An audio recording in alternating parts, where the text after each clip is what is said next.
This is the most disgusting budget I've ever seen. All of the worst things you could imagine a president could do with a budget are in this one. And that includes the Board of Peace and crypto reserves. Let's dig in. I was once very critical of President Biden's increase to the defense budget, rightfully so. It was the biggest in history at $850 billion. Well, Trump wants to increase that to $1.5 trillion.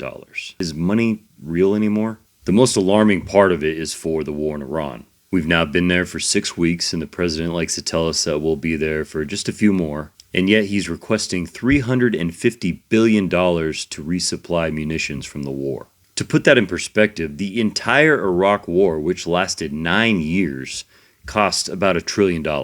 They're requesting almost a third of that after 6 weeks. There's $18 billion for his Golden Dome Star Wars reboot. That's Reagan, not Lucas. And $66 billion to build 34 new ships for the Navy. That's the biggest request since World War II.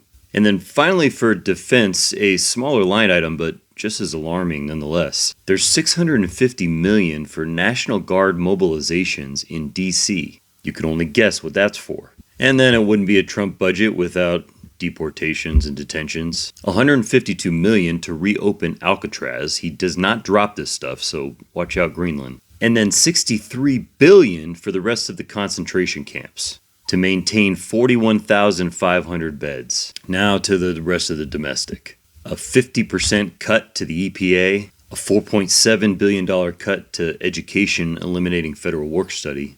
And then a day after we finally have something to celebrate, NASA being back to the moon with Artemis, there's a $20 billion cut to NASA because they would rather put missiles in space than do science. Oh, and a $10 billion cut to NASA and NIH science programs and medical research. Okay, so how are the Board of Peace and crypto involved? Well, just like I said would happen in my video yesterday, there's a 1 million Bitcoin target and moving the statutory gold price up from 42.22, the number it's been since 1973. That's again so he could take the remainder and buy more Bitcoin. For the Board of Peace, they want to cut U.S. aid even more by another 26% and funnel that money into the Board of Peace. And just to top it off, Trump's own crypto company, World Liberty Financial, is mentioned as private sector digital rails for distribution of international aid.